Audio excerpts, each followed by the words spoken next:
Hello, ladies and gentlemen of Facebook or YouTube. This is Adam with The Highest Return. You can find me on Facebook by searching The Highest Return Group. You can also find me on my website, thehighestreturn.com. Today I'm going to talk to you about something I've been working on to look at some homes in my area to figure out which one I should buy to rent out to make some money. So here we go. First thing first, I imported this data from Zillow. There's a Google extension you can use to actually import a list of properties, and it comes with some base information, and I've also added one manually here, and we can take a look.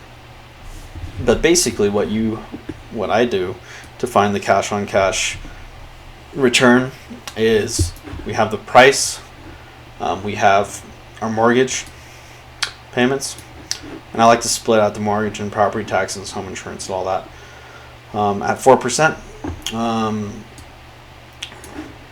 And I also have 50% closing costs that I will add to my cash basis. So my cash basis will actually be 20% of the purchase price plus 50% of the closing costs. And then my expenses include the mortgage, property taxes, home insurance, property management fee of 10% of the income, and then a vacancy rate of 2.5%. And so of the properties that I've evaluated, some of them are profitable, some of them are not. Some of them give a pretty meager return, like this one's only 3.5%. And this last one here is the best one that I can find. That's just 6.6%. And this really is negotiable. It hasn't sold yet. So if I can get it for $400,000 instead, then my cash on cash return will be 8.2%.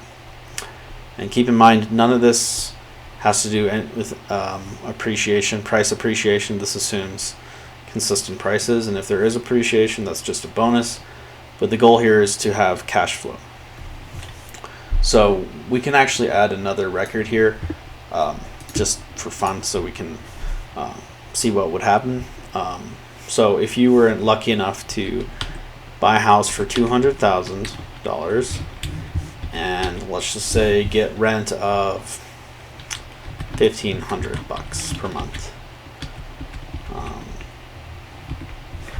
If I move all this down, the reason why I'm the 4% mortgage is because this is an investor loan, not a homeowner's mortgage, and those are more expensive. So I can do that. Let's take a look.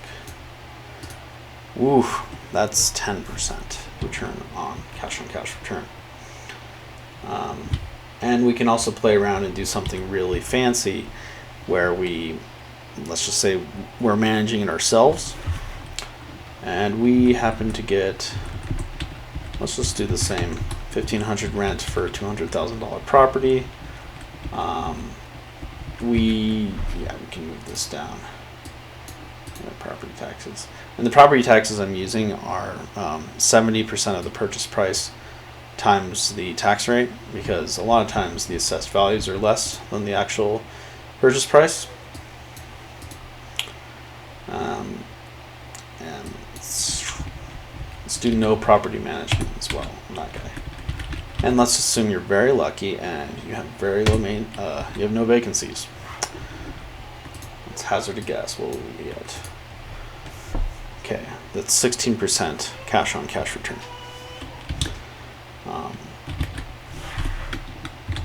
$200,000, $2,000 rent. Is that even possible?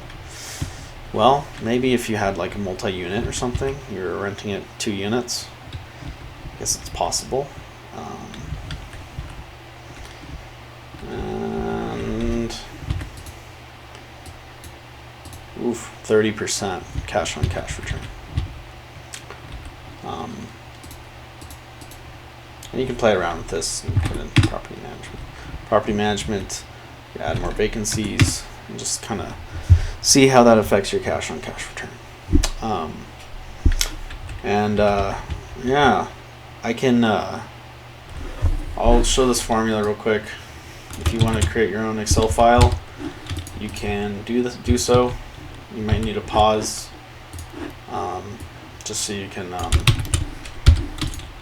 know which columns to fill out. But we have column A, price. These are the actual crucial columns. So I'm going to gray out the ones that aren't used in the calculations. Where is that? Oh, yeah.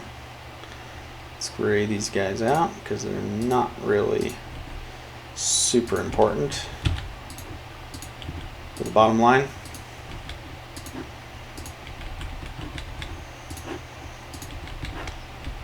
Let's see, we got mortgage payment. That is important. I'll put those as reds. Ooh, you don't want that kind of red. You want a softer red, like maybe like this. Yeah. Property taxes.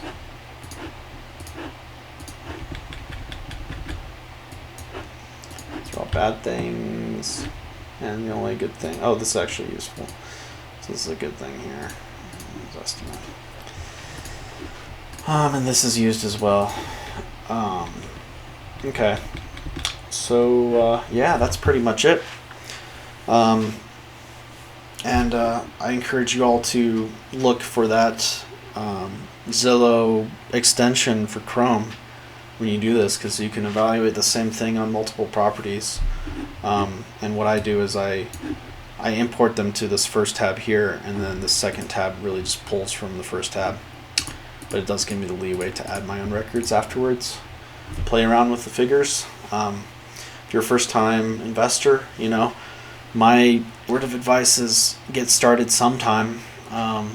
Don't spend money you can't afford to lose per se, but don't wait too long, because if you never get started, there's always going to be an excuse. And opportunity lives on the other side of fear. So yes, there's going to be a lot of fear going into this process, but at least for me, it's definitely been worth it. Yeah, let me know in the comments if I'm missing something here, but this is one way for you to do a rough estimate. And if anything, maybe this is just nice for you to use to compare, if you're going to buy one house or the other, what you should look for. So have a good one, guys.